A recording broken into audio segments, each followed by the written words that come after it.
finance and taxation.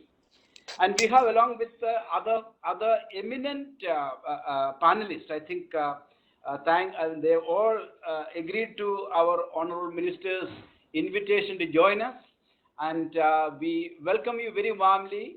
I don't want to call each one of you; that is the job of the moderator. So I know that we have very less time. So with these words, we welcome you on behalf of the gift community to this session. And over to Professor Govindarao to chair the session. Thank you very much. Professor Joseph, do we have all the 6 of them? Yeah, we have only one speaker missing. Otherwise, all are there. Geeta Gauri couldn't be reached out. Otherwise, all are there. Thank you, Professor Joseph. Let me at the outset thank the Gulati Institute of Taxation, Finance and Taxation, and also the Honorable Finance Minister for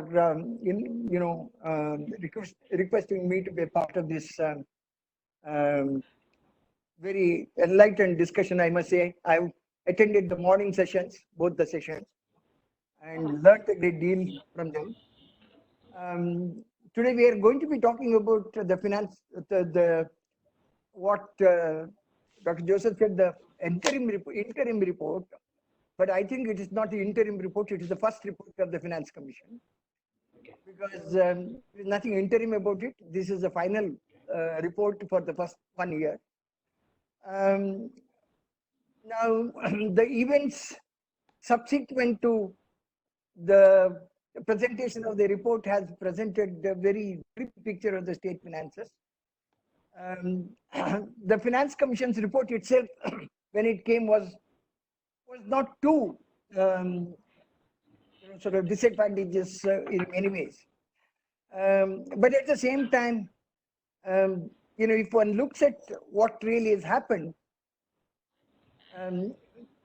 there are, in fact, there is the union government's budget estimates are substantially lower than the estimate which the Finance Commission made, budget estimates of the taxes. And as a result,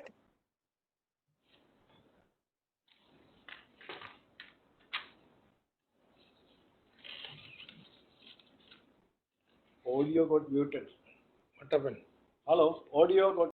Yeah, please.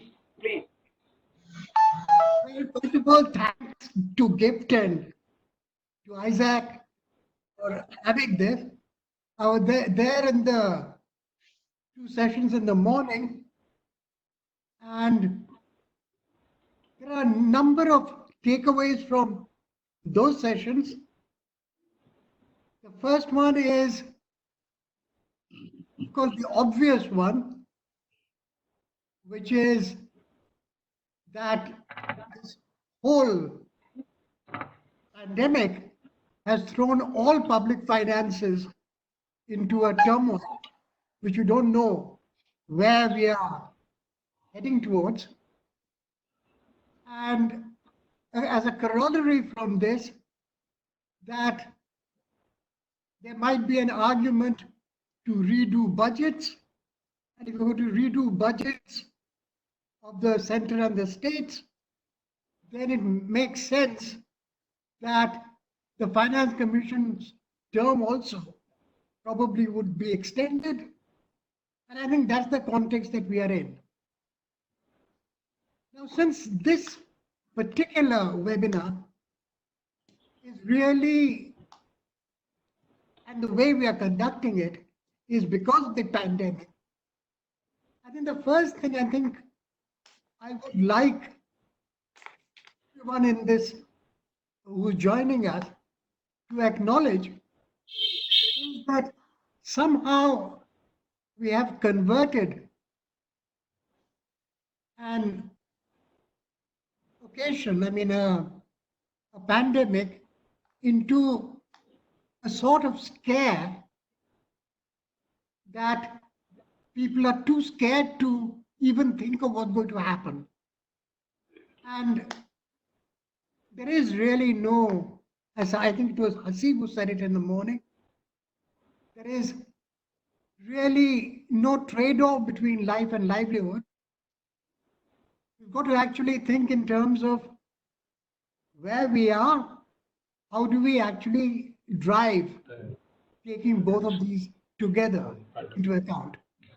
Now, in this context, I think the first thing I think we should, as a group, agree is that these lockdowns, which is what is putting this huge economic cost, is not going to halt COVID.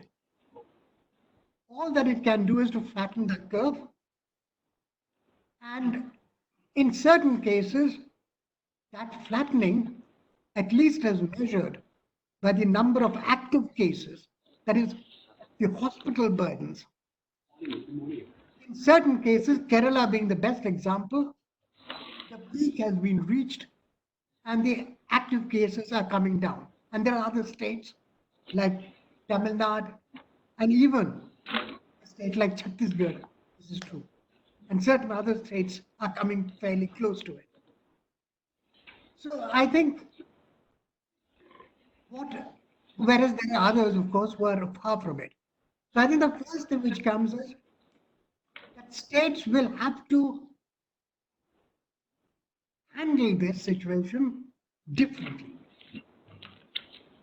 And I think that sort of brings back, I think, a central message from the morning, which is that states have the space to do what they should do as far as the epidemic is concerned. The center's role should be limited only to things like international travel, only to things which involve spillover from one state to another. And this is not just a constitutional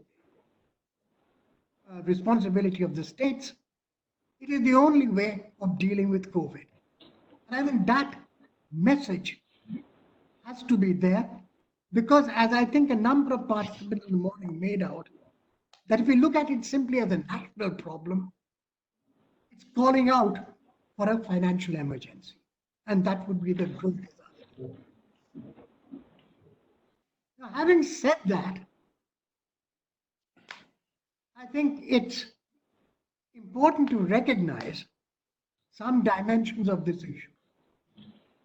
The longer we have this lockout lasting, the costs are going to mount at a frightening rate. Already, we heard at least three chief finance ministers in the morning talking of the level to which state revenues have sunk and what has to be done. And then we had some discussion about what to do in terms of either taxation and expenditures or in terms of the RBI stepping in. Now, in the long run, of course, the issues would have to come back to the center-state relations and the Fiscal Commission in particular.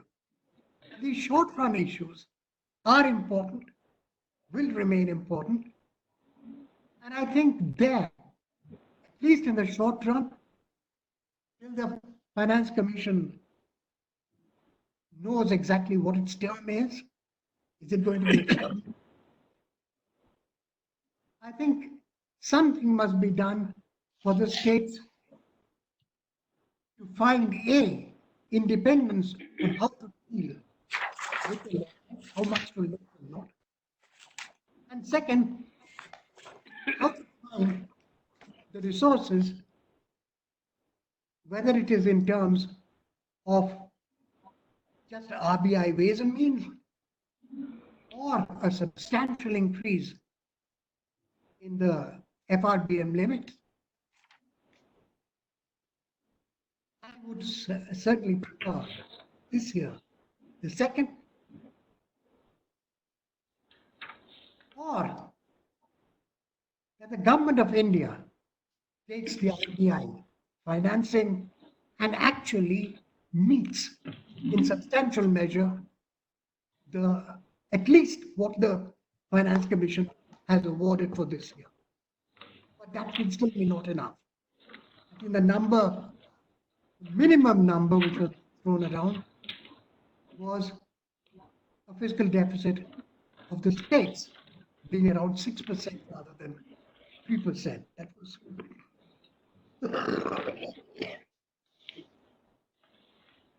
Now, as far as the longer run is concerned,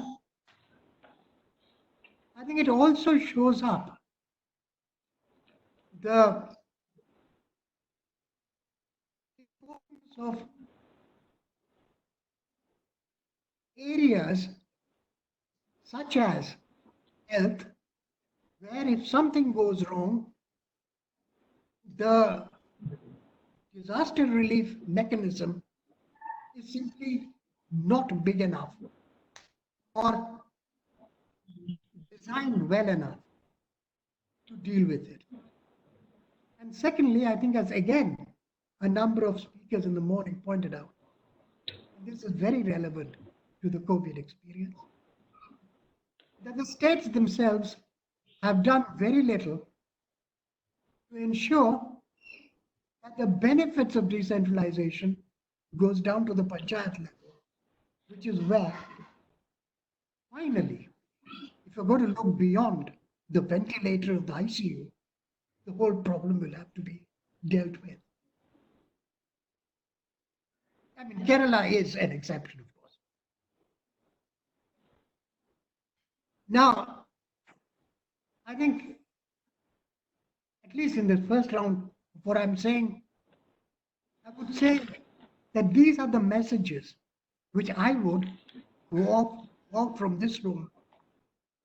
Number one, in terms of the way you deal with the pandemic, not a one size fits all, not the center deciding this is what we will do and every state shall do it. And second, in actually planning the finances of it, not just in terms of adequate amounts, but in terms of an adequate distribution of that amount, not just across states, but between states and the lower levels of governance. So let me actually just hold that a pause there. Thank you, Avijit, for those very useful comments, first round comments. I suggest that we speak in the first round on something like 7 to 8 minutes, so that we have more time to come back if necessary. Can I now request Dr. Mandal? Thank you, Govind, and good to see that you're back. We're getting quite worried. Yeah. No, in fact, there is a problem with the infrastructure in Bangalore. Okay, so first of all, I want to thank Kerala government, especially the finance minister, for inviting me to this. It is appropriate that Kerala has taken this initiative as it has in the past, because it seems to be the state that is really leading the pack in terms of dealing with the crisis that we are now facing. I have to say that even at the national level, though the it is still spreading. If you look at the spread, or you look at more particularly at a more robust number, namely the number of deaths, the daily increase in deaths, the curve has already been flattening. Even nationwide, it's not been happening as much as in Kerala, but so there is some light at the end of this tunnel. But of course, this whole thing of the lockdown could have been introduced with proper preparation, which would not have led us into the kind of terrible humanitarian disaster we've been facing, especially our daily wage workers and the migrant workers and so on. And I think we are therefore facing three crises same time: the health crisis, the pandemic, then the humanitarian crisis of the workers, and thirdly, of course, the economic crisis and the question of revival and so on. And there is no question that the main action on this has to be taken by the state governments. The center can play a supporting and enabling role, but the frontline action has to be taken by the states. And that has to be kept in mind in whatever we do going forward. With those initial remarks, let me focus a little more on the specifics of this session, namely the first report of the 15th Finance Commission. I have to say that as far as I can see, the 15th Finance Commission's first report is pretty much on the same lines as that of the 14th Finance Commission, which implicitly is already a response to that funny terms of reference was given to review the award of the 14th Finance Commission. In a sense, it has mostly supported what the 14th Finance Commission had said. There are some differences, of course, and I'll briefly refer to them.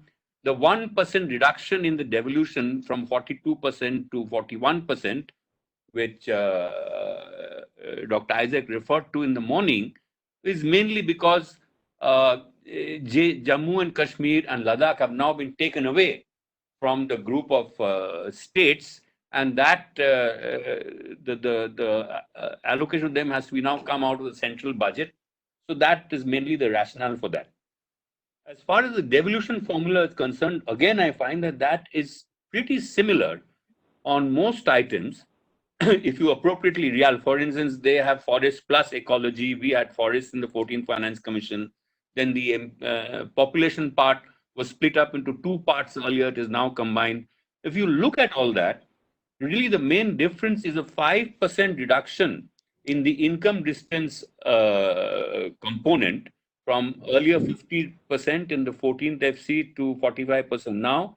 And this difference, this 5% saving on that account, is reallocated mainly to the tax effort and to what was it? Yeah, to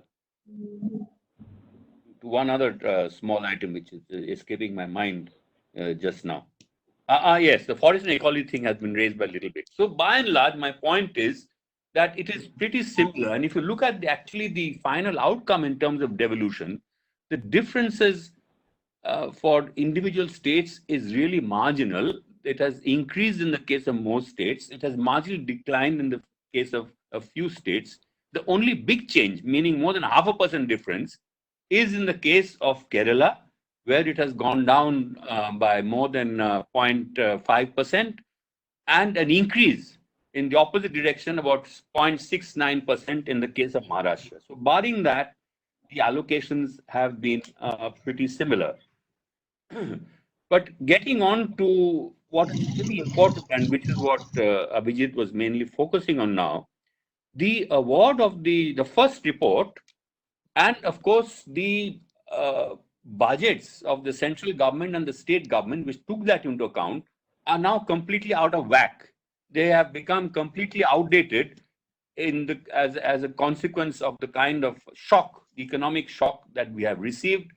For instance, many of the states talked about their tax revenues, both for Punjab, Kerala, and maybe for other states, having gone down by as much as 90%. Our own assessments at the NCR suggest that overall for the country as a whole, at least in the first quarter, revenues will be down by something like 33%, national average. But over the year, it may be maybe only about 15%. But these are all guesstimates. We shouldn't attach too much weight to these actual numbers. Now, the question is, what do you do about meeting the situation arising out of this?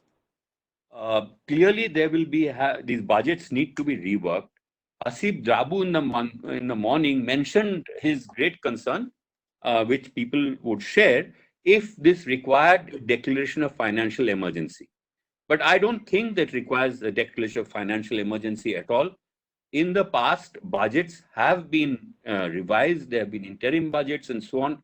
I don't see, frankly, any constitutional reason why that cannot be done now. And the central government, as well as state governments, can go to the respective legislatures with revised budgets in view of all the calculations having gone awry as a consequence of the pandemic. And this, of course, also applies then to the report of the 15th finance, the first report. It needs to revise that. The chairman has raised questions about constitutionally how do they do it. I don't think it's such a big deal. All it requires is for the central government, or rather the president, to request the finance commission to take a second look at it in view of the new situation that has arisen. Now, the question is how much is at stake? What do we need to do? I'm not going to go into details of the packages, I mean, that's for other sessions. But overall, in a macroeconomic sense, I think the West Bengal Chief Minister has talked about increasing public expenditure to take care of this crisis, especially the humanitarian spending of income support, food distribution, etc., by about 6% of GDP. A number of others, including myself, have been saying that we need to increase this allocation by about 5% of GDP. This is center plus states. But as I said, most of the spending will have to be done by the states, in which case we have to talk about how they would finance it and in what way the center needs to support this additional spending. First of all, in this context, obviously this cannot be done by tax revenues, which have already gone down by a very substantial amount, as has been discussed. I don't think that tax rates should be raised. I think that is what Dr. Isaac also mentioned, because it would have very disturbing effect. And in fact, from a macro point of view, raising rates now would in fact have a negative effect. But by the same token, while it's a very unfortunate thing that the revenues have gone down, tax revenues, it also has an automatic stabilized work. It also means that the deficit increasing, so that is a big fiscal stimulus in itself. Now, that apart, there can be some reallocation of expenditure from unwarranted subsidies or even the capital expenditure, but none of this ultimately is going to do the job of meeting 5% of extra of GDP. Ways and means allocations of the RBI can be increased. Hasib Dabu mentioned this. I don't know whether it can be raised up to the point where you can finance extra 5% of GDP spending. So ultimately, it is a question of additional borrowing.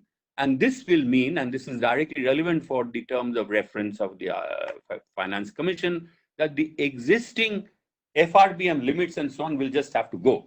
And I don't think it's just that escape clause, which allows it some limited headroom, is enough. You have to really redefine the limits. So the FRBM Act also needs to be quickly revisited, both in the center as well as the states. So the essential thing is, ultimately, bottom line is, main thing has to be extra borrowing. Now, where do they borrow from? There's been a lot of people saying, and Dr. Isaac also mentioned this morning, about direct monetization. I'll just finish. Direct monetization, this is really my last point. Now, I don't think it is recognized that macroeconomically it makes no difference whether the RBI picks up the public debt in the secondary market or in the primary market. It is only primary market purchase directly of government borrowing, which is monetization, technically speaking. Macroeconomic doesn't matter which way you pick it up, but politically it makes a very big difference, which is why Dr. Rangarajan, the main person responsible, had brought this in, not allowing direct purchase of government debt by the RBI. Same Dr. Rangarajan has been saying that this may not be avoidable, and this morning I discussed this with him in great detail, and he told me that I should in fact quote him to say that this is not a first best solution. Commercial banks need to pick up this debt to the extent possible, but because they may be lending also to corporates, SMEs, this and that, ultimately the RBI may need to come in as a borrower of the last resort, but not for the entire 5%, maybe 1% or 2% it may have to do. So let me stop my initial remarks over here. Thank you, Dr. Mandal. Just want to make a correction to what you said. The 15th Finance Commission's recommendation state-wise, if you see, the largest loser is Karnataka. Not, you please go and look at the numbers. Maybe I've got it wrong. you need to rework your numbers. Your math seems to have gone bad. I have the table here. I'm looking at it now. No. In fact, that is the reason why Karnataka was given a recommended a special grant of No, I may have got it wrong. 5,900 crores with the saying that. Yeah, you're right. I've just checked it more than 1%. Come Your on. number is always better than everybody else's. No, that is not that.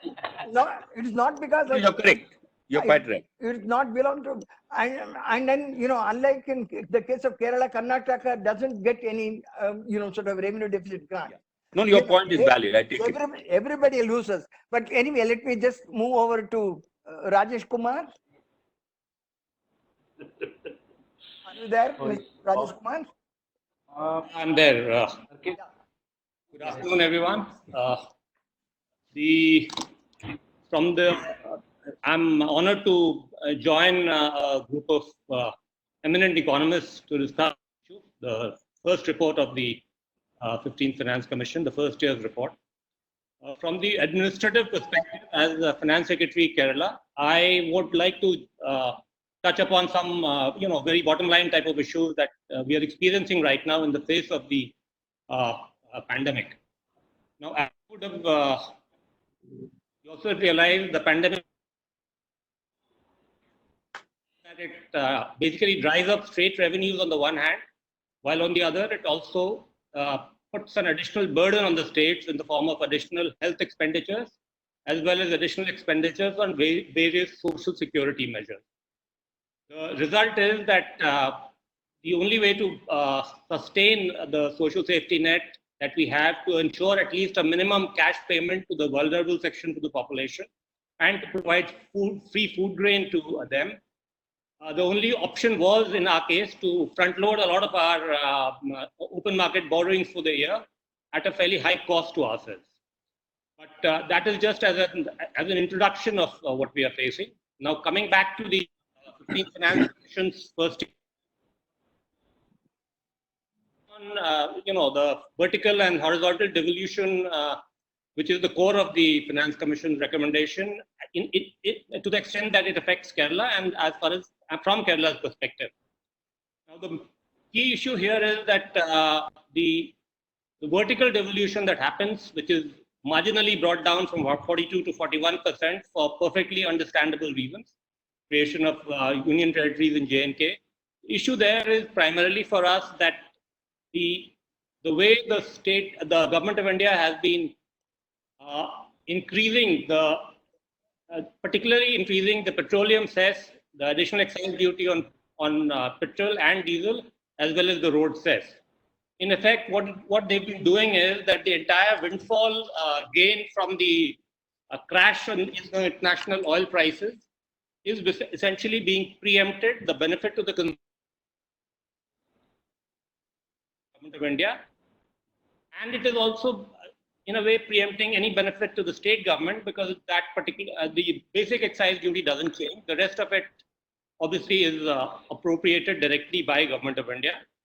I don't blame them. I mean, maybe I would have done the same in their place, but the fact is that it practically removes any room for maneuver for the state government because the consumer prices, if we now increase the VAT rates the way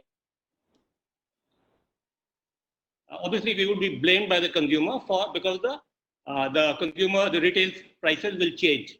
What government of India is doing is obviously a balancing act. They are keeping the price unchanged while pocketing the benefits of the reduction in the international prices. I mean, to be very specific, there is a 52% decrease in the crude basket for India. There is a 5% benefit passed on to the consumer over the last 1 year. The rest of it is entirely with government of India. The result, therefore, as far as the vertical division is concerned, is that we end up with maybe the 42%, 41% is a bit of a myth in the sense that the effective devolution may be far less. Now, let me turn to very quickly to the, and there is also more to come there in the sense that if the 15th Finance Commission also creates a cess for defense expenditure, as is also sometimes feared, then this divisible pool might actually come down further. Now, going from the vertical devolution formula, let me turn quickly to the horizontal formula. Once the terms of reference included the 2011 census data, Kerala obviously was braced for the worst. Our initial memorandum to the 15th Finance Commission therefore suggested that the 2011 population data be weighted at 30%, the demographic performance at 30%, income distance at only 20%, and area and environment at 10% each.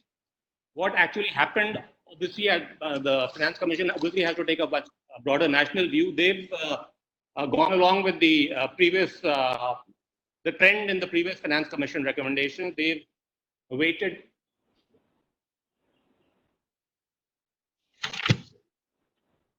I hope I'm audible because there is I'm audible to everyone? Yes. Sure. So essentially what has happened is that the greatest weightage is to the per capita income distance criteria, which is 45%. There, Kerala, because of its reasonable per capita income growth in the last few years, has ended up with an interstate share of just 0.6% among all the states in India. That probably has hit us the most, and that is why primarily the reason why we our horizontal share has our share in the horizontal devolutions has come down from 2.45 to 1.94 only. Now, there's nothing much we can do about it. What we tried to explain in the subsequent, in the last memorandum that the Finance Commission was kind enough to give us time to submit, is that these criteria need to be nuanced a bit. In particular, we've asked for the tax performance criteria to be dropped since it is no longer relevant vis-a-vis with the introduction of GST. We've asked for the population criteria to be enhanced by factors such as age composition and urbanization, which put heavier burdens on the state government. And we've asked for the demographic performance criteria, which is the only criteria which really helps us to be, the weightage for it to be increased, and also for the forest coverage criteria to be enhanced using the population density as a measure of how much greater effort Kerala needs to make in maintaining its forest cover. Now, this is what I wanted to talk about as far as the the devolution formulae are concerned. Now, coming back to the other major issue, now that you don't have any revenues coming, what do you do? And what do you do about debt in particular? Now, we've consistently been asking the government of India to try to enhance the debt ceiling limit from 3 to 4%. Now, in fact, interestingly, in the last financial year in March, they did go beyond the FRBM ceiling as a special case and gave all the states something extra, for which the amendment to the FRBM Act was allowed to be done at the state level. The reason why they did that, I suspect, is primarily because they were not able to pay our GST compensation, and therefore they decided to give us a little bit extra on the debt ceiling side. That issue of, at this stage, unless we revive the economy quickly, the chances are that we are going to continue to rely on borrowings. And in terms of borrowings, we are going to need to continue to press Government of India to show more flexibility as far as the debt ceiling is concerned. In addition, we tried to. All right, so that is broadly what I wanted to say. Professor Rao, thanks for the opportunity. Yeah, thank you. And thank you, Rajiv Kumar.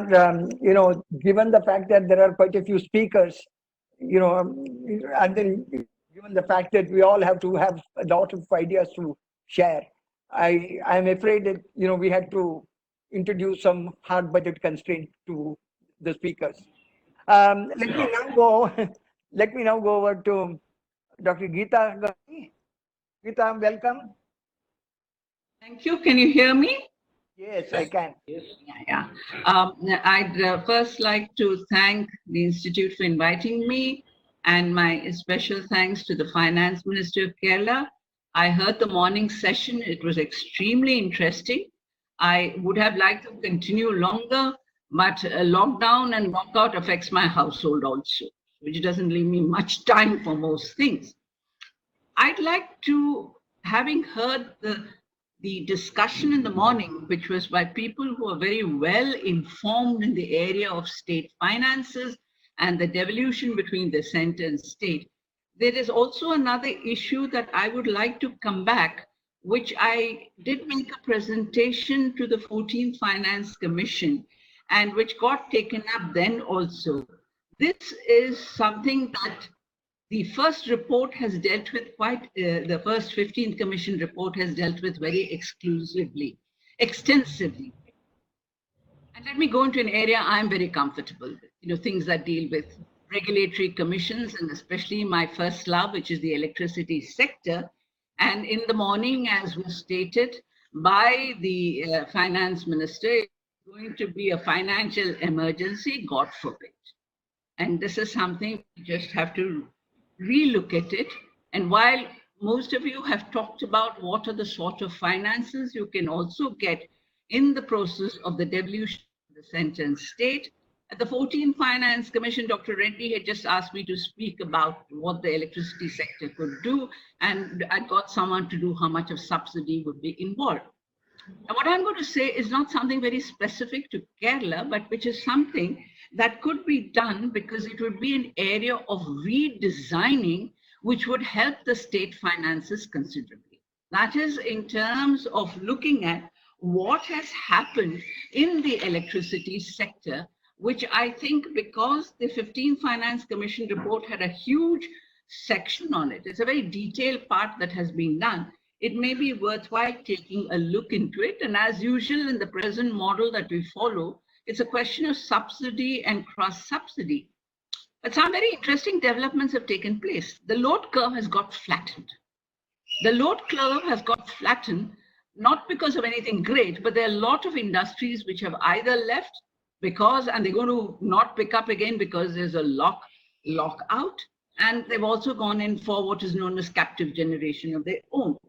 The load curve has also got flattened because a new phenomenon, a new paradigm has come in, which is decentralized energy. And this decentralized energy is something very, very important because almost every household will be a generating and a consuming center.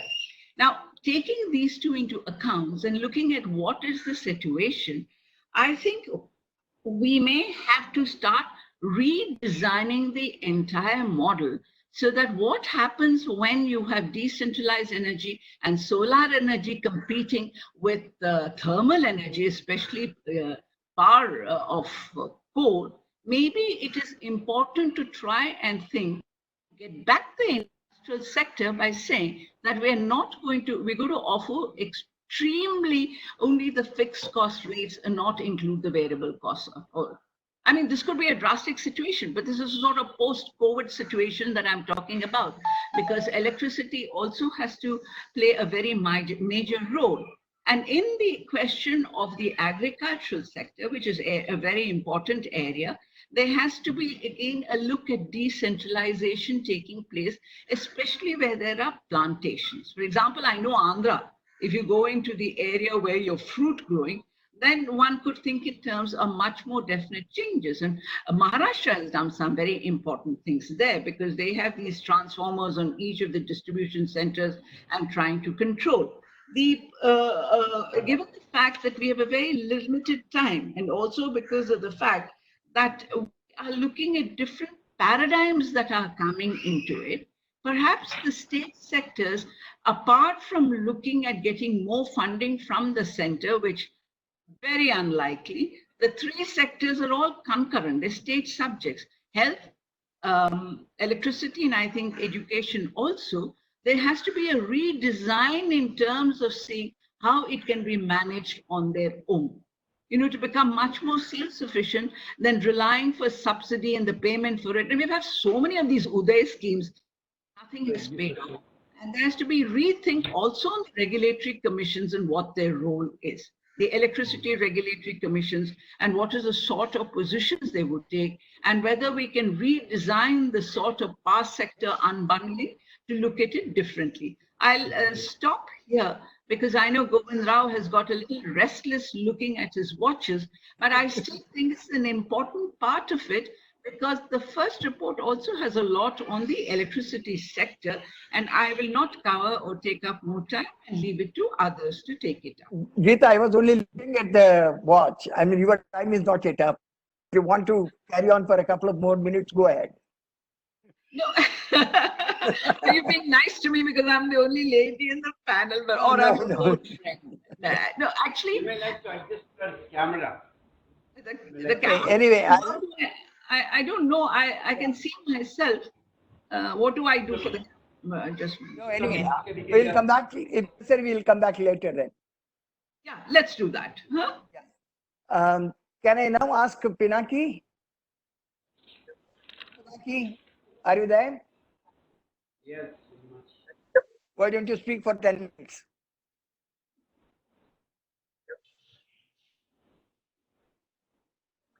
Are you able to log on? Ah, there you are. Come on, Pinaki. Ah. Your thing is muted, I think. Now you. Yes.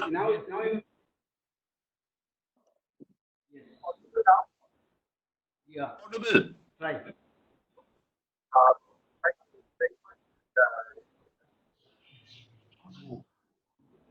Not able to hear. Now it's gone. Why don't you mute? Why don't you unmute it?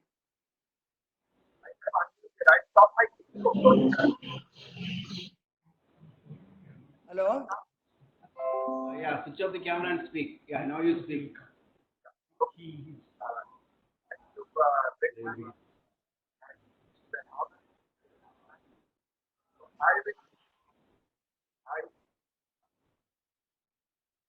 I think there is some problem. Hello? Are you okay? Not really. We will come back to you, Pinaki. Let me ask Mr. Mohanan. Yeah. Yes. We will come back to you. In the meantime, please ask the technical people to get in touch.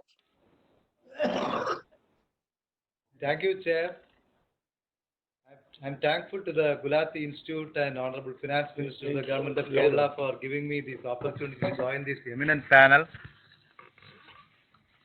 The first report of the 15th Finance Commission has come before the outbreak of the pandemic became a reality. So the revenue projections and expenditure projections made by the states as well as the center were much before the pandemic situation, and by and large, as panelists have said, become irrelevant here.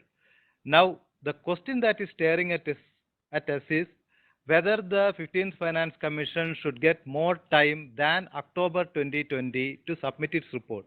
In all fairness, it is my personal opinion that the states and the center should get an opportunity to reassess their revenue and expenditure pattern, and Finance Commission also should get a little more time to look at the whole gamut of issues. So some more time given to the Finance Commission for submitting its report for the period 2021-22 to 2025-26 will be in order.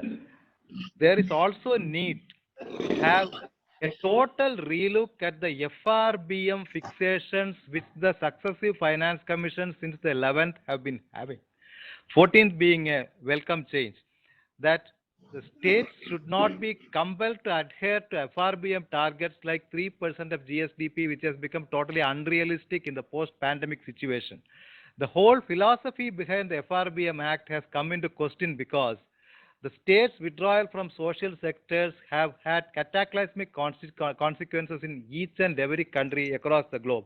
So this has to be factored in, and the framework of the FRBM Review Committee should no longer haunt the Finance Commission's report which is to come.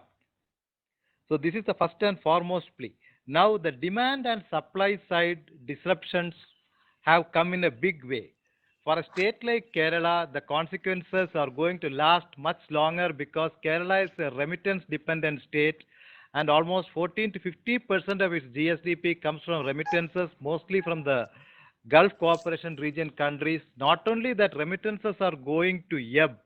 State is going to face a huge financial obligation towards the reverse or return migration, which is going to be a reality since the month of May. Now, one more question that is coming up in mind is, some people have pleaded for a revision of the first report of the Finance Commission. I do not think it will be in order because Finance Commission's first report has settled much of the dust and din the TOR had raised. TOR spectre was haunting the state finances, and there is much peace after the first report has come in. Some states have lost, of course, they need to be compensated, no doubt about it, and the attempts to compensate by the Finance Commission was thwarted by the union government in the ATR, and Karnataka and others lost it. Now, the question is, there is a miscellaneous financial provision head in the Constitution under Article 282, which was elaborately debated with Professor Rao and others in the Ninth Finance Commission. Now, my doubt is whether that should not be used at this hour by the central government, not in a whimsical or a capricious way, but taking into confidence every state, discussing with them and forming objective criteria for dispersing grants post-COVID. Of course, central finances are also not in a good shape. So Article 282, which is being used in a routine manner, is an article which has to be used in a situation like this. Can we use it objectively and with all the fairness? That's another question that comes to mind now. Now, the third thing is ACS Finance to Government of Kerala had raised. The surcharges and cesses have become a routine manner to eat into the devolution granted by the Finance Commission. 14th Finance Commission's 32 to 42 became, in fact, a creeping increase from 38 to 40. I'm not going into the arithmetic, but the surcharges and cesses have gone up to such an extent that the increased devolution, in fact, is eating into the higher devolution recommended by the Finance Commissions. The petroleum price hike is also kept for the center only because basic duty is left untouched and the additional excise duties are increased. Surcharges have become a way of revenue raising measures. In the post-pandemic situation, should not the center, at least for this year, think of sharing this also through some mechanism? Constitutionally, it is not permissible. Third, the last point I want to make in the first round of the discussion is that cooperative federalism in its meaning, in its form and content requires that equal treatment to center and the states. Kerala has a CMDRF, every state has got a CM Distress Relief Fund. And that's a liquidity cushion when our revenues dry up during natural calamities and pandemic situations like this, when our expenditure burdens also rise. Now, the Ministry of Corporate Affairs, in the clarification, has said that Schedule 7 to Section 135 of the Companies Act treats PM CARES and PM's National Relief Fund on a different plane than the CM's Distress Relief Fund. It is not counted as part of the 2% CSR mandated under Section 135 of the Companies Act. This is not cooperative federalism, but it's not even it doesn't even conform to the basic tenet of federalism. These things should not come in the way, at least in the post-pandemic situation. Thank you, sir. Devaki, get on now. Devaki, get on now. Yeah, can I ask Pinaki, are you there? Sir, yes. Yeah, now you can speak. Can I speak now? Am I audible? Yeah, go ahead. Yeah, you are. Yeah, thank you, sir. Please turn on your camera. No, camera, it gets really difficult then. That's why I switched off the camera. Okay. I'm speaking without camera. Yeah, it's not able to take the load. Okay. Thank you very much, and it's an honor to be here in this panel. I will just speak about some of the issues that Finance Commission, 15th Finance Commission may have to deal with, given the kind of revenue shortfall and expenditure increase we have been discussing since morning. And if we are talking about aggressive COVID response plan to control the spread of the virus, we are completing almost 5 weeks now, and states have been proactively implementing national lockdown announced by the union government since 25 March 2020. Don't yet know how long it will take for the spread of infection to become zero. However, there are serious economic concerns that have already emerged and require immediate response. Economic response needs to be quick to build on the initial advantage India has gained in the last 5 weeks in controlling the spread of the virus.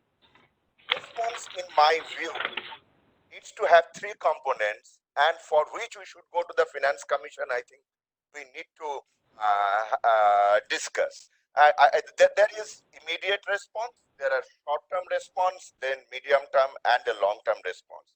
The immediate response should focus on unprecedented hardship the lockdown has brought to people and economic shocks, to various sectors of the economy, particularly the informal sector workers, migrant populations, women and children. These responses should be based on three pillars, that is livelihood, life and mobility. Both union and state government should focus on strengthening these three pillars simultaneously. The short-run measures should try and bring back the normalcy by graded withdrawal of lockdown. The medium-term measures should include a comprehensive measure in the form of a response package to bring the economy back on track, and the long-term measure should be for revival of growth and a sustainable fiscal and monetary stability. If we look at the constitutional assignment and the fiscal resources, in this context, as all of us know, health is a state subject, and health expenditure is around 1.2% of GDP, and 90% of this health expenditure is spent incurred by the state. If states have to provide COVID-related health response for a sustained period of time, would certainly require additional resources for such expenditure. If such resources are not provided for, regular health sector priorities will suffer, resulting in decline in both quantity and the quality of non-regular health services. In other words, the health budget at the state level has to increase significantly to deal with the pandemic and to sustain the existing level of medical services, and that debate is at the moment unfortunately missing. The second issue is providing livelihood response. This requires significant front-loading of expenditure, which Kerala has already done, and increasing existing level of social protection expenditure. In other words, what is budgeted for the year 2021 will require a significant step up, including the health expenditure.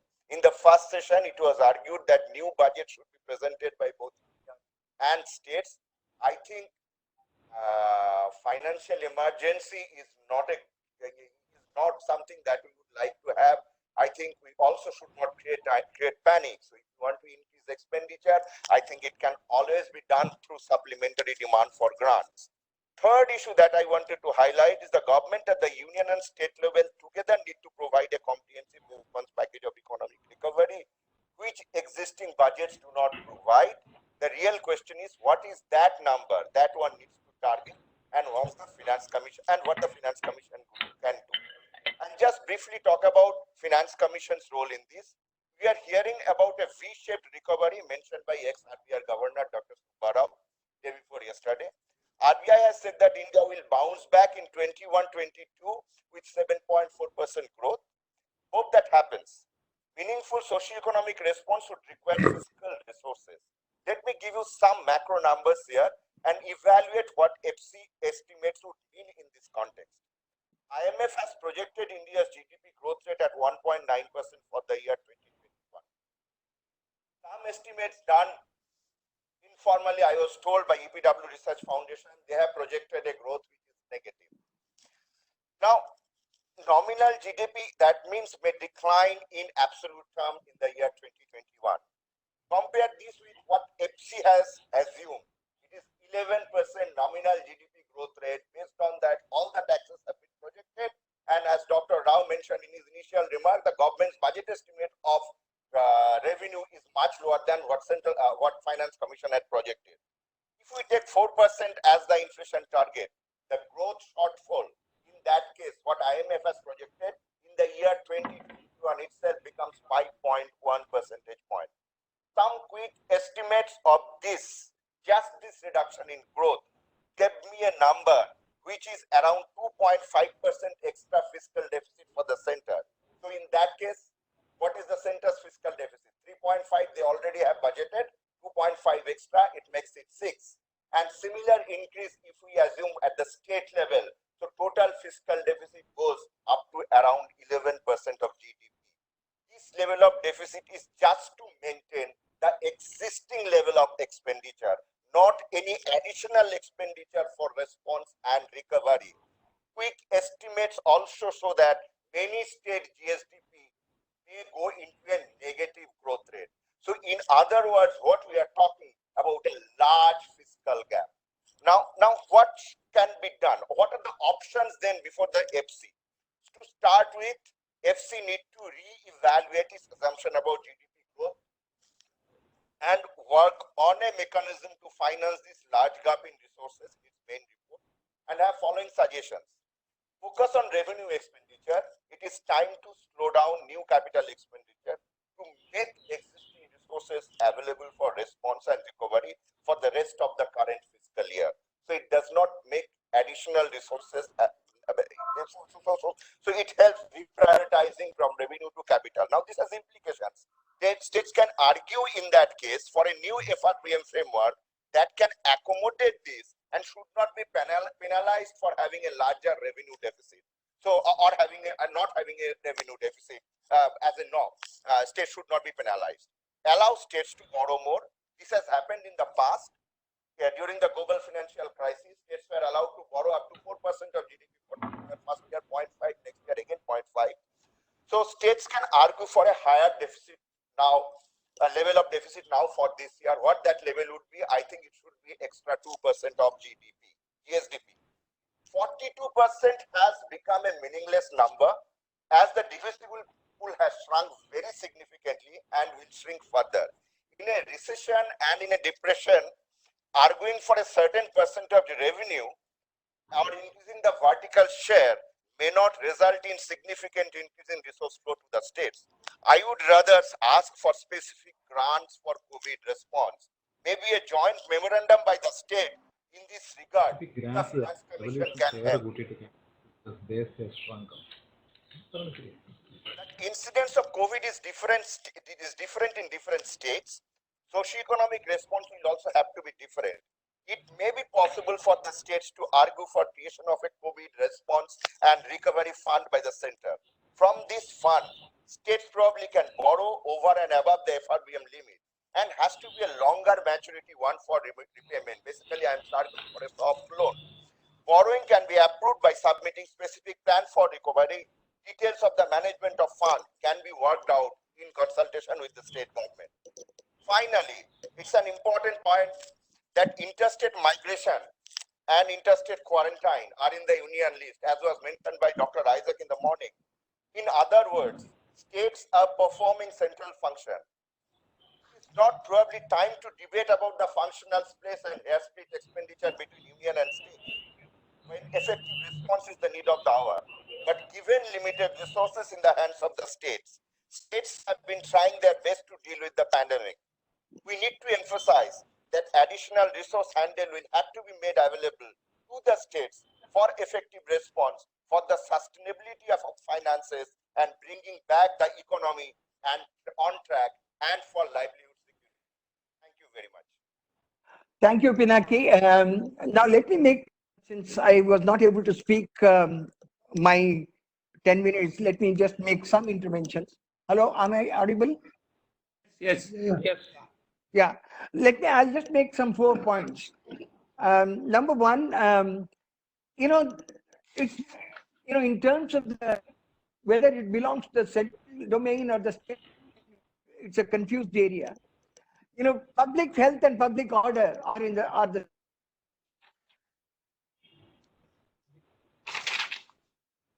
same. Entry in the current list.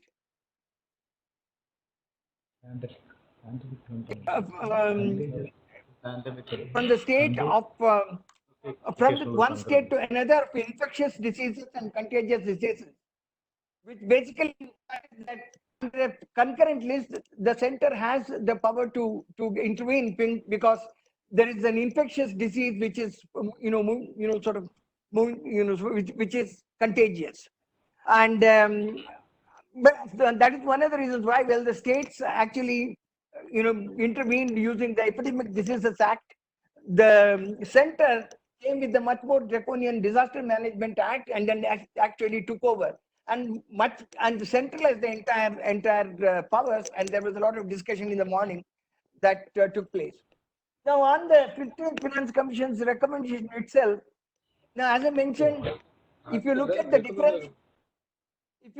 difference between the Finance Commission's estimates of revenue for 2021 and the budget estimates, there is, in fact, the difference as far as the tax devolution is concerned is 71,000 crores. Now, if you say that the growth of GDP during the year is zero, in real terms and only 4% nominal terms, and then project the tax devolution in the current sort of scheme of things would be lower by something like 2.2% of 2.2 lakh crores, which basically implies there is the 2021 figures we'll have to get back to those. We'll have to revisit those, and then I think the states will have to go to the Finance Commission and say that these numbers have, in fact, these are all estimation numbers which are all gone completely awry. And since the Finance Commission is sitting, either the state government or the central government, either through grants or through this thing, they have to give the recommendation of the Finance Commission itself. I mean, it's ironical that the budget estimate and the Finance Commission themselves have to make a distinction, difference of 71,000 crore for the same year. But that as in fact, there is an article which is coming in Bloomberg tomorrow, which basically, from me, which basically tells to what extent the tax, overall fiscal deficit can, may sort of surpass. And my own feeling is that it will be about 10 to 12% of GDP, center and the states taken together. Out of that, possibly 1 or 2% of the GDP, assuming that the corporates don't borrow. Financial savings of 7%, there is not much, in fact, the entire thing, maybe even if you the entire thing, there won't be anything left for the private sector, and therefore some monetization has to be there, maybe 2 to 3% of GDP, and that's a case. Now the states have a problem. The amount of money, additional thing is comfort they get from the increasing ways and means advances is just about 55,000 crores. And not even 55,000. It is 55,000 crores now as against 37,000 crores earlier.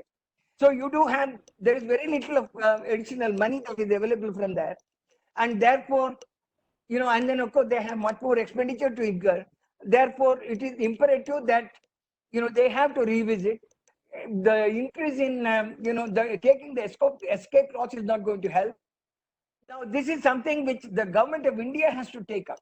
And it has to take up and tell the state government that you can, Finance Commission, comes much later, because even in 2008, it was the government of India that allowed them to borrow additional money. And then there is always the problem. There is a certain amount of money one can also borrow from the National Small Saving Fund.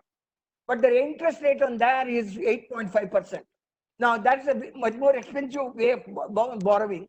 So unless and until the sort of monetization of the deficit is done, the yield will be, curve will be much higher, and the cost of borrowing will be much higher. As Kerala found out, they had to pay somewhere about 8.96% for the borrowing that they have done. So we do have a problem, but much more important problem is that, since the entire thing is tackled by both the union and the states concurrently, there is virtually no coordination. Now, to move over, in fact, the coordination has been completely lacking right from the day one. Central government comes and makes announcement, and the state governments have to bear the burden. Now, that is something which is very, very bad, because, the Prime Minister comes and makes a statement, and there is no supporting help coming from the central government at all. And, obviously this cannot go on forever. There has to be a much greater need for coordination. And so one is, as I said, the government come up and then say that, look, we will, in fact, in terms of the expenditure, central government doesn't really have a much greater expenditure on account of this. Much of the burden has to be sort of borne by the states. And therefore, my own, my plea is that the state governments have to make a combined effort and then ask for sort of much greater grants, greater grants for the higher grants for the money that they have lost on account of the forecasting error, number one, and of course the slowdown in the economy. Also, it would be better for the Finance Commission the term to be extended, so that there is a semblance of there is a semblance of settlement and semblance of order in the economy, before they make projections. The taking projection with this type of a base year is going to be, very dangerous. And at the end of the day, it's been disappointing that the finance ministry has not been coming out with any useful, any helping, any assistance to the states. Let me stop here and then let me ask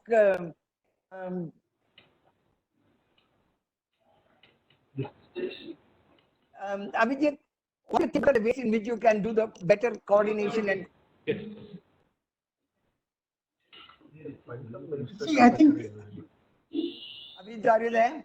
I think at the moment everything is focused around what the center does, and clearly then the center must take the responsibility for climbing down from the pedestal that it has. So it's both on the pandemic side, the lockdown. Hello. There's a huge scope of decentralizing there. There's a huge scope for coming in at this moment on what the finance ministry is thinking. It simply isn't saying what it wants to or what its framework is.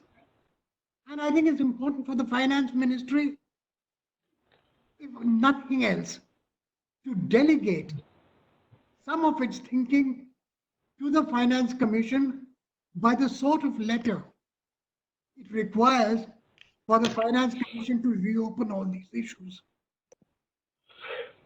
And I think that should be done immediately. But as far as the states are concerned, in all the forum, for example, the Chief Minister is meeting with the Prime Minister today, at meetings of the GST Council, at any other forum, I think the state should be saying that, look here, this is something which we are doing all the action, and we are being sucked into a situation where we don't seem to have either the resources or the authority to do what we want. And let's get that correct in terms of an institutional structure which already exists. If it needs some tweaking, let's talk about tweaking. I think the vacuum, the whirlpool, which we are getting sucked into as a result of non-action is, to me, the worst of what can happen in the present situation. I mean, institutions are at risk.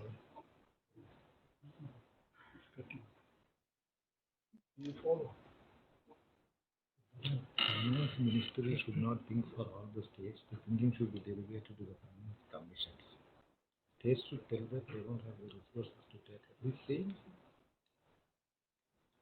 Then that's not supporting adequately. What do you say? He's saying that. Is everyone audible? Is he audible to everyone?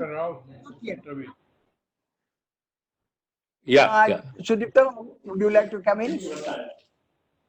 Okay, I'll just make some very specific comments, which I didn't mention the first round, on things that have been said by others. There was a remark made this morning, I forget by who, that we should set a floor to the devolution amount.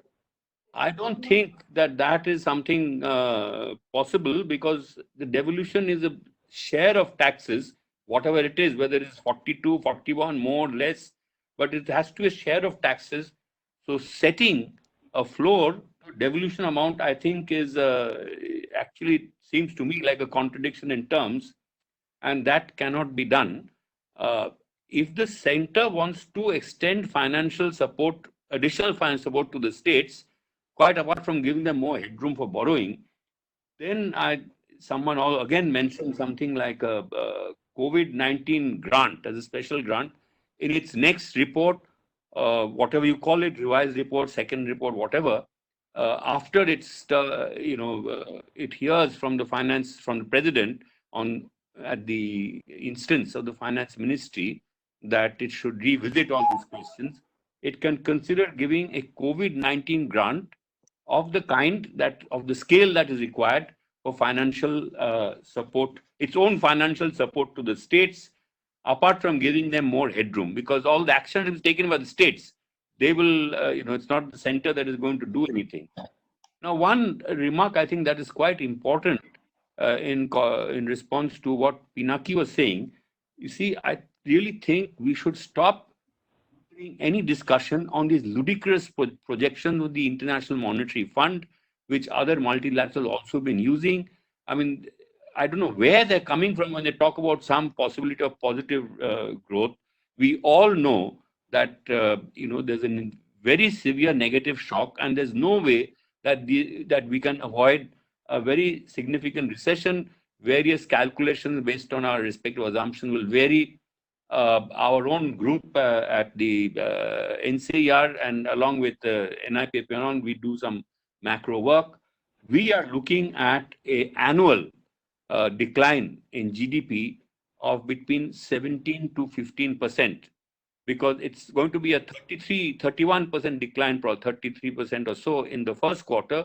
Even if it improves after that, for the year as a whole, 15 to 17% GDP drop, negative growth. And that will then translate into, assuming a buoyancy of 1, something of the similar order in the decline in revenues, which is what I mentioned earlier. Of course, that has a positive kick in the sense that a larger deficit itself is a stimulus to the economy. Let me stop there. Gita, would you like to discuss it? No, I think Narayana, you want to come in? Professor Narayana? Yeah. Yes. Yeah. Yeah. Just go ahead. Yeah. No, as regards the fiscal architecture, it is still in the works in the first report of the Commission, except para 7.6 in the concluding chapter. They basically say, only that para talks about implementation of fiscal rules, reporting standards, etc., giving some inkling of their thinking. There is no guidance on how to handle a crisis. Of course, we can't expect them to, foretell this sort of a crisis. So this entire issue now has to be relooked in the light of the lockdown, sharp reduction in GDP growth, and how to fund revival of the economy, especially when the financial sector is already in dire straits. Now, I think we need to say something about how, the FRBM architecture and things of that sort. The state should make a statement to the FC, how they should go about it, because now that thinking has to be questioned, what they have said in the looking, ahead. That's my first point, because I didn't see the panelists making that point. Then about the Disaster Management Authority and funds. Now the Finance Commission, it looks like, believes in continuity, and the funds are almost entirely for natural disasters. Allocation is based on past expenditures and index with the scores for earthquake, cyclone, floods, and droughts. Disaster means natural disaster for them, all the finance commissions, and epidemics do not appear anywhere in the Disaster Management Act 2005 or the annual reports of the authority or finance commission reports. Now the reality, however, is that during the last 2 decades, India has lost more persons due to epidemics than floods, droughts, earthquakes, and cyclones put together. In fact, this is very surprising, because in the disaster, there is no mention of epidemics at all, and epidemics don't come into the picture. This is very surprising. In fact, the states have also not raised this sort of an issue in the memorandums. I think it is time we really take this up, because if you look at the last 10 or 15 years, states have faced epidemics, and even our own experience in 2018 with the Nipah was that we had a partial lockdown in some of the districts. So there was a great loss. For example, one of the mainstays of Kerala economy is tourism, and tourism that year suffered very greatly. So I think it is time we need, we have a relook at some of these issues. Thank you. Thank you. Geeta, you want to add to anything that you wanted to say? Yeah, I think I'll add a little bit now. The reason also being that my worry when this discussion has been taking place, and this is a sense I get from all the other speakers around, is this undue centralization that is taking place. I mean, we can't afford to lose this entire union of states and the federal structure we have. And I don't think any of the participants disagree with that. While that is the reason why I kept saying we have to redesign somewhere the center, the states don't get dependent too much on the center. My focus essentially on the electricity sector was that. This is to try and see whether the redesigning could be done in some manner, especially which would make some of the states self-sufficient to collaborate. And in this argument of making it collaborative, I keep thinking of the fact of this is regional collaboration, say between Andhra, Telangana, Kerala, or between Andhra, Maharashtra, and Telangana. And I concentrate on the southern states because I'm comfortable with the southern states. I don't know much on the northern states and what they really need electricity for. But having stated that, and the reason why I kept saying redesign of the electricity sector, and we have to now think of not only to curtail the amount that the center would give. You're getting too dependent on the center. Try and reduce how much they would pay. They'll come up with the Uday scheme, post Uday scheme, some other schemes that they'll come up, is to try and see whether in this regional cooperation and we redesign it, the regional cooperation would mean we now have to go forward in terms of power markets. I know it doesn't come in straight into the simple fiscal policy of the 15th Finance Commission. I went through the whole report last night and they don't have these things. This design that I'm thinking of and the liberty I'm taking it is this sort of regional cooperation and working out of power markets where you have a lot of solar power coming, a lot of stranded thermal power stations that are falling out, how to get them and how to make your tariffs attractive so that industry comes back. That is the emphasis, that is my point of view, without affecting what is being given to agriculture, especially agriculture which is non-plantation, where it is very important in terms of increasing our crops. This somehow has not been thought of because the whole argument went into subsidy, cross-subsidy, and the report that is there in the 15th Finance Commission also is very unimaginative in some of these sector redesigns. And it's true, one has to go, the state ministers will definitely go to the center and ask for more. This is exactly what the central government wants, no? They're sending an interministerial group is also for that. They want to try and change the whole structure of Union of States and get it more centralized. And that's where the emergency that was talked about, the financial emergency in the morning, was what is upsetting for many of us. This is the point that I wanted to make in terms of redesigning sectors which are in the state list. Thank you, Geeta. Thank you for that, bringing up that whole issue of sort of, there has to be coordination not only between the union and the states, but then cooperation among the states itself. And, there is a greater need for an institutional mechanism to bring in the union state and center state coordination. And that you don't really have it at this juncture. Let me ask Mr. Rajesh Kumar, are you there? You have something to say? Something more to say? Not really. I thought, I don't really, frankly, I don't see any chance of a fiscal emergency. What I would is further smart tactics in terms of trying to reduce the divisible pool and to preempt it for the government of India, so that we will tend to be state finances will be put in a chokehold on government of India's largest by these kind of tactics. That is the way I see it. Ultimately, I'm sure they will agree to some increase in the debt on our part. Yeah, thank you. Mr. Mohan, do you want to say something? Mr. Mohan? Sir, two short points. There is a general agreement that COVID-19 grants are to be given to the states. Now, how do we do it? How do we go about it? Whether the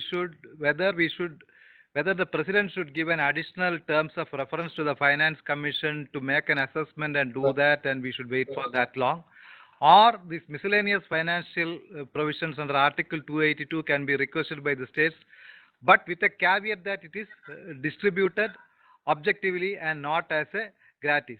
Now, on the Article 360, this financial emergency that is being discussed, I think whatever little of left in the fiscal federal kernel, that too will be destroyed. That can be the last nail in the coffin. We should never advocate that.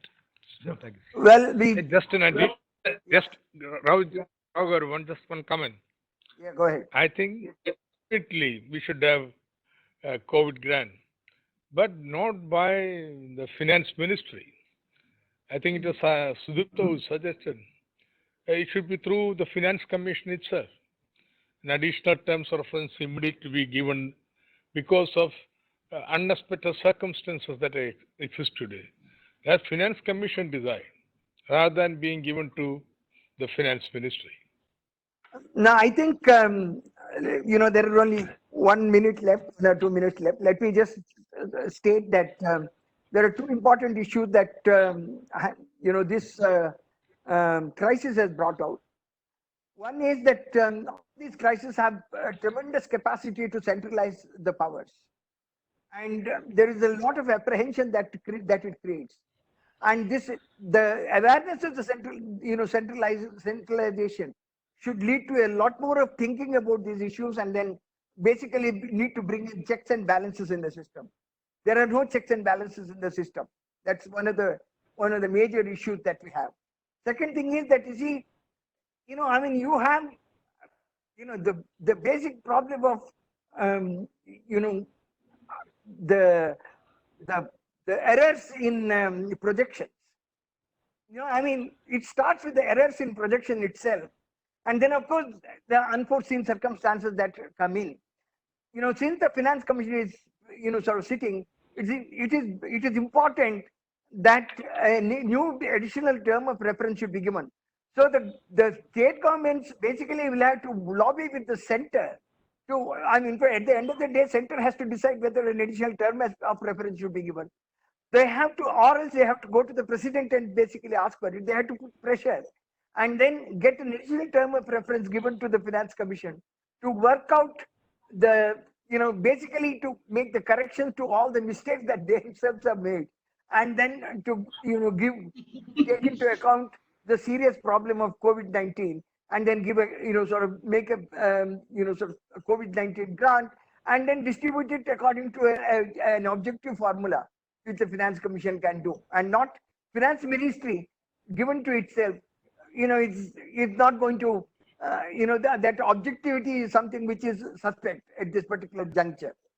And the third thing is, an entire thing has brought out an important shortcoming in the federal structure in the country, that we do not have an institution for interstate and for union state coordination and interstate and then union state coordination, monitoring competition, as well as interstate, so cooperation and competition. There is a major vacuum in the system, and that vacuum, we need to really build up to create an institution for intergovernmental cooperation, competition, and conflict resolution. Let me stop at this juncture. Thank you very much. Okay. I think this session is. Just one comment. Yeah. That's in continuation of the discussions from the morning. There was a lot of discussion regarding the financial emergency. Now, the reason the discussion moved in that direction is virtually the central government is allowing things to drift.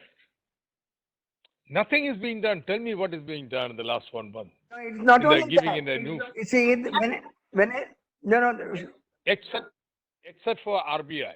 no. When I say, So, the point that I wanted to make is that when you are saying, when the center and the states have a sort of concurrent jurisdiction on this particular thing, the center should set the overall, sort of framework, and actually it doesn't know what is really happening inside the states. It should let the states do where the relaxation should be done, how the relaxation should be done, and you can't really, sit in Delhi and decide, you can't. You can't relax that activity, or you can't relax this region. I mean, in other words, they should know what their competence is and then, confine themselves. Here, what has happened is everything has to be done at the center. Everything, if you say that I want to relax, they want to come up and say, no, you cannot, relax. And then there is a governor of a state who says that, you see, the state chief minister did not clap when it was required, did not light the lamp when it was required. I mean, he has gone on the TV to say this. It is ridiculous. No, I mean, the governor of a state has to say this on the public TV. I mean, one can imagine what our situation is. Don't go there. I'm not referring to that. I was referring to, are they deliberately allowing these things to drift to such a state so that financial emergency can be invoked? I don't understand how you allow the things to drift. No, I don't think that is true. They are clueless. Yes. They are clueless. They just don't know what is happening. I don't think they have any financial emergency in mind. Yeah, I think that kind of cautious thinking that you let it drift so that they can do emergency is not, they're actually lost. There's a deficit of ideas. No. And this, by the way, not just the states.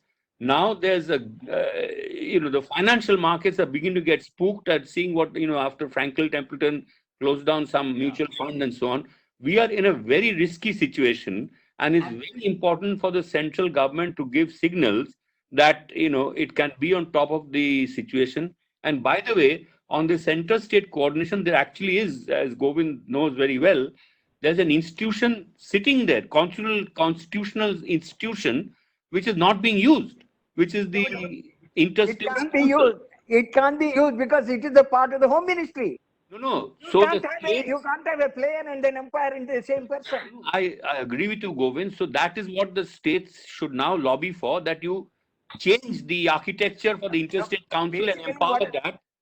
At the moment, you don't have an institution for an object institution for intergovernmental coordination and conflict resolution. You do need it. You need to have it, and interstate council cannot perform that task at this particular moment of time.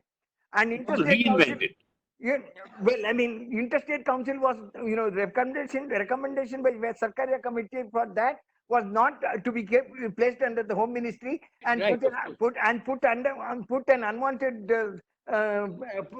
secretary as the secretary of the council. I mean, this is basically. We all agree on this. They have completely damaged that particular institution, and possibly Planning Commission was doing a certain amount of role on that. Even if it is they had the power to give some money to the state. Yeah, that would be done under 282. Yeah, no, but then the point is that, there has to be a proper institution for this intergovernmental coordination and conflict resolution. That's the point that I'm trying to say. And as far as the other thing is concerned, Finance Ministry and the Government of India doesn't have a clue of what is happening. And in fact, the capacity of the Finance Ministry as of today has never been so low in the past. Can I come in? Very harsh. Something to laugh about, except that it's such a serious problem. No, it is a serious problem. Can I come in?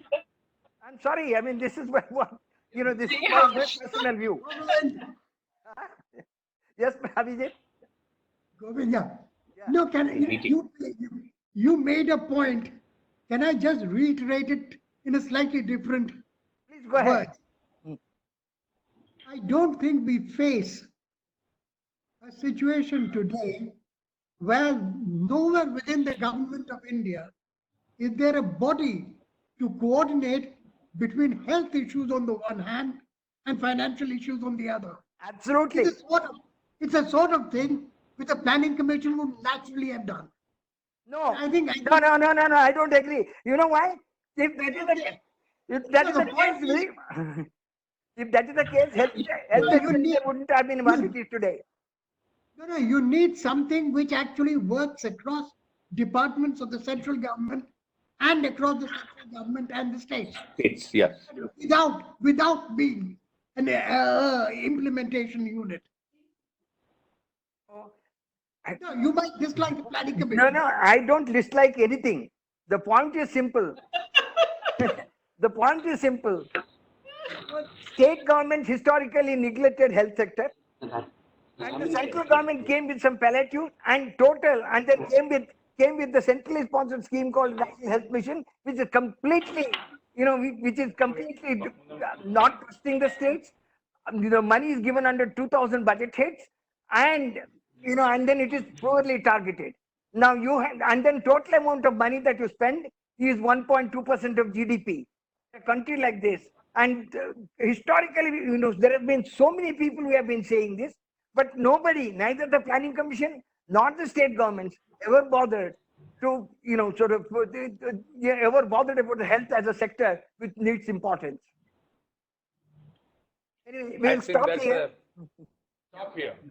Okay. Thank you. Thank everyone. Now, get up and say. Yeah. Okay.